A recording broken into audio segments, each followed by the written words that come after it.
Bonjour à toutes et à tous, c'est le commandant Tolric. Alors, je vous annonce un grand changement concernant la seconde phase du projet Godesarc. Alors, c'est un grand changement, une fois de plus, pas sur le fond, puisque sur le fond, le projet Godesarc ne changera jamais, mais sur la forme. Et donc, ce grand changement, eh bien, c'est que l'immense navigation, euh, cet immense pèlerinage, cette course pèlerinage autour du monde, sans escale, eh bien, désormais, ne s'appelle plus la GOPRAC, c'est-à-dire la Global Ocean Pilgrimage Paddleboard Race Action Challenge. Mais désormais, elle se nomme la GOPSRAC. Alors, comme tu as remarqué, comme vous avez remarqué, eh bien, c'est qu'une lettre qui change, seulement qu'une lettre. C'est-à-dire qu'au lieu du deuxième P, eh bien, c'est un S que l'on trouve désormais. Alors, pourquoi un S? Eh bien, écoutez bien ce que veut dire ce sigle. Donc, la GOPSRAC, c'est-à-dire la Global Ocean Pilgrimage Swimming Around Global Swimming, j'oublie le Race, Global Ocean Pilgrimage Swimming Race Around Ocean. Voilà. Eh bien, ce qui change, c'est que j'ai remplacé le paddleboard par swimming. Voilà. J'ai remplacé parce que désormais, cet immense tour du monde international, cette grande course, à la fois course et pèlerinage, donc international, sans escale autour du monde, donc par l'océan mondial, se fera à la nage et non plus en paddleboard.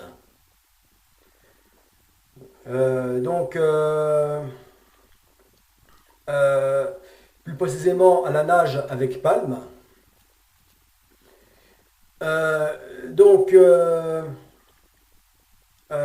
Pourquoi un tel changement? Eh bien, c'est parce que, pour tout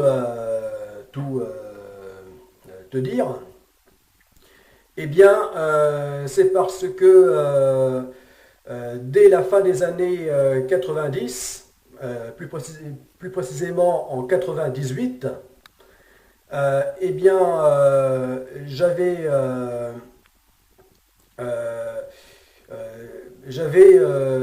cette idée, là, vraiment claire, clarifiée, de mener une telle expédition autour du monde.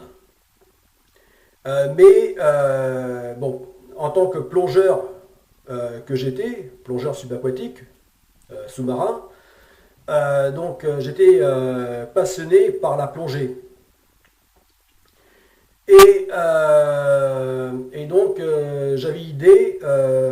J'avais imaginé de faire un tour du monde non-stop à la nage mais en immersion, c'est-à-dire en plongée. J'avais vite fait de me rendre compte que ceci est impossible. Ceci est encore du domaine de la science-fiction. Ça n'est pas possible pour de multiples raisons euh, biologiques. Euh, le fait de rester l'organisme sous pression durant 3 années, euh, sous pression hyperbare, du point de vue physiologique, pose, enfin là on est vraiment au-delà de l'inconnu, en termes des frontières biologiques, en termes de la physiologie humaine, etc. Peut-être, probablement que ça sera possible un jour, mais pour l'instant, on y est encore très très très loin. Au point que là, c'est du domaine de la science-fiction. Alors, me rendant compte qu'une telle aventure est tout simplement impossible, eh bien,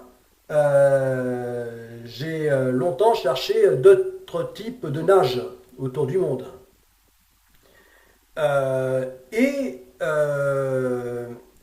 J'ai pensé à la nage en surface, nage avec palme, nage PMT, c'est-à-dire palme, masque, tuba, c'est-à-dire la nage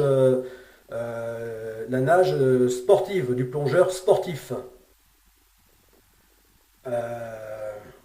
tel qu'on l'a appris lorsque j'ai été plongeur dans les années 90, oui 90, jusqu'à début 2000.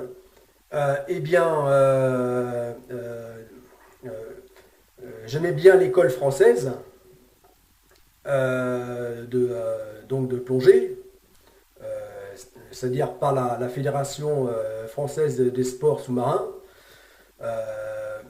qui des sports subaquatiques et la FS. Bon, enfin, vous avez compris. Donc, cette grande fédération qui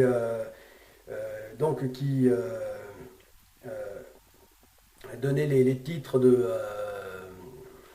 tous les titres de plongée sportive. Eh bien,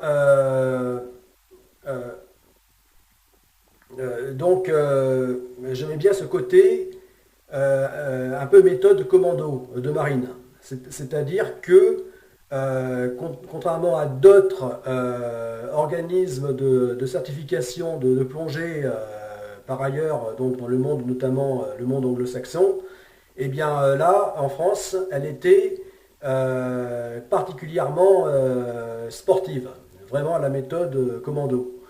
Et ça, c'est l'un des côtés que j'appréciais beaucoup. Voilà. Donc parce qu'elle formait donc à être vraiment à la base de bons plongeurs. Voilà, même à titre simplement de loisirs. Bon, voilà. Donc elle assurait vraiment un bon niveau, une bonne formation de base,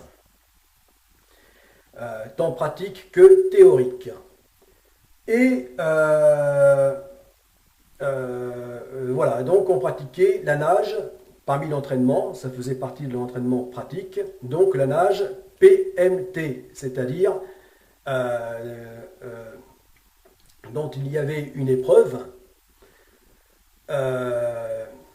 Donc PMT, nage, pasque, palme, masque et tuba. Voilà. Bien là, ça me paraissait possible. Je me disais, pourquoi pas faire un tour du monde avec cette technique, cette discipline. Seulement, ceci m'a paru encore très compliqué. voire même impossible, dans les eaux, parmi les eaux les plus agitées de la planète, les plus tumultueuses, telles qu'ici, euh, donc l'océan austral, qui fait le tour, qui est le plus vaste océan du monde, et donc avec le Pacifique, et euh,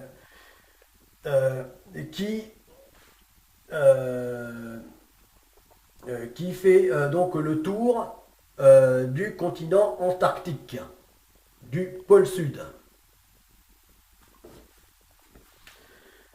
Donc, dans ces eaux très tumultueuses, eh bien, c'est vrai que là, ça me semblait impossible.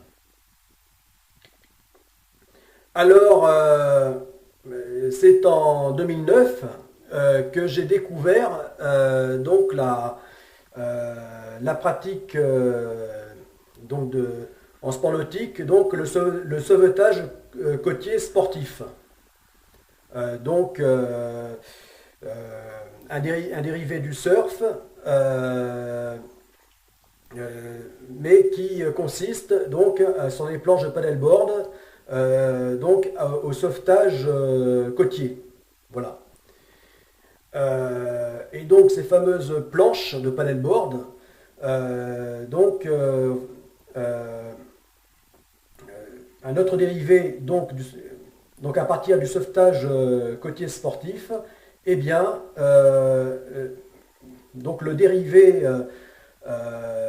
donc en paddleboard longue distance m'a beaucoup intéressé pour pouvoir effectuer ce tour du monde euh, à la nage. Enfin, à la nage entre guillemets, puisque c'est sur une planche de paddleboard. Voilà, et là, donc un tel tour du monde, même parmi donc les eaux les plus tumultueuses de la planète, eh bien, m'a semblé possible. Alors c'est pour ça que je me suis inscrit à un club donc de sauvetage côtier sportif et que quelques années durant, eh bien, je m'y suis entraîné et que je me suis entraîné donc pour le paddleboard de longue distance dans un petit lac. Donc été comme hiver et même surtout l'hiver. Et même donc les derniers hivers froids, on peut dire.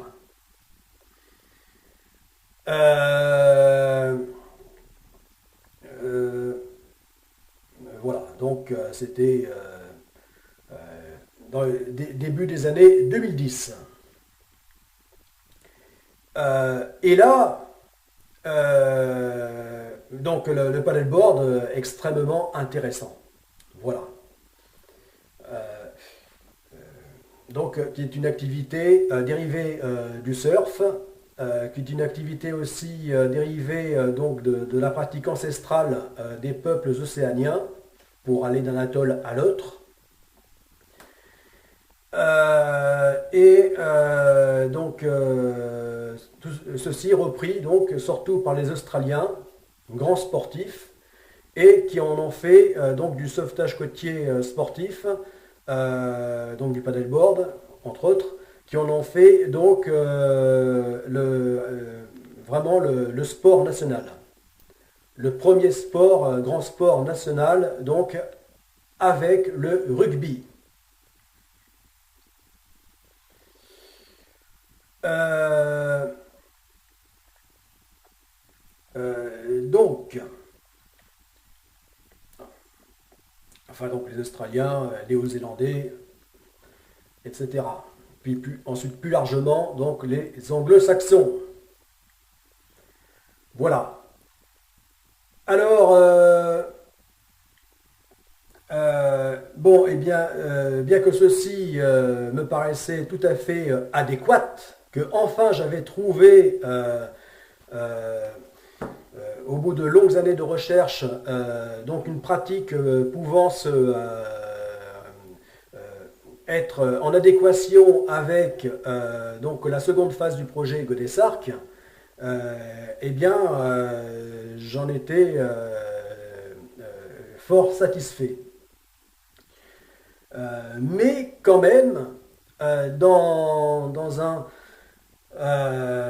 dans un, euh, dans un, dans mon fort intérieur, eh bien, j'avais ce regret de ne pas faire ce tour du monde vraiment à la nage. Voilà, c'est-à-dire le corps entièrement dans l'eau et sans avoir de support. C'est-à-dire la forme la plus pure qui soit. Voilà, sans support autre dans l'eau que son propre corps. Donc même donc sans planche, qui pourtant est déjà l'une des formes la plus pure qui soit, voilà, en termes de sport nautique. Euh, donc j'avais quand même ce petit regret de ne pas mener donc une telle navigation autour du monde sans vraiment le faire à la nage. Et récemment, eh bien, j'ai appris par le web, comme d'habitude, que qu'actuellement, il y a un Français, plus précisément un Franco-américain, euh, qui, qui euh, eh bien, traverse l'océan Pacifique Nord à la nage. Et donc il est prévu que là il doit être à un tiers à peu près du parcours et il est prévu que ceci se fasse en 7 mois, en 6 à 7 mois. Euh, donc, eh bien à partir de là, euh, oui alors entre autres, euh, donc ça n'est pas sa première traversée océanique puisque en 98, ce franco-américain avait fait la traversée donc de l'Atlantique Nord à la nage en 98. Euh, donc, euh, bon, j'étais au courant que, donc pas de ce nageur de l'extrême, mais d'un autre aventurier, Guy Delage, avait mené donc des aventures de ce type. Ça, j'étais au courant, mais l'info concernant ce franco-américain ben, apparemment m'avait échappé. C'est donc 20 ans plus tard que je l'apprends. Voilà, via le web. Et, euh, euh, et donc, à partir de là, eh bien, je me dis que ce doit être possible. Voilà, ça doit être possible. Même parmi les eaux les plus agitées au monde, telles que peut l'être l'hiver, donc l'ouest, le Finistère, hein, ouest de la Bretagne. Voilà. Hein. Ou encore, à une toute autre échelle, eh bien, l'océan austral.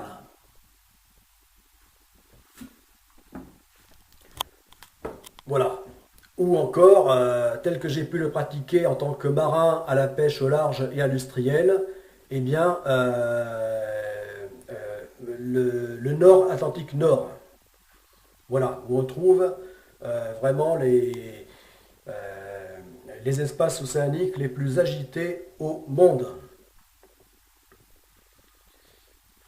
Il doit en être de même pour le Pacifique Nord, le nord du Pacifique Nord. Bon. Donc, eh bien, le fait que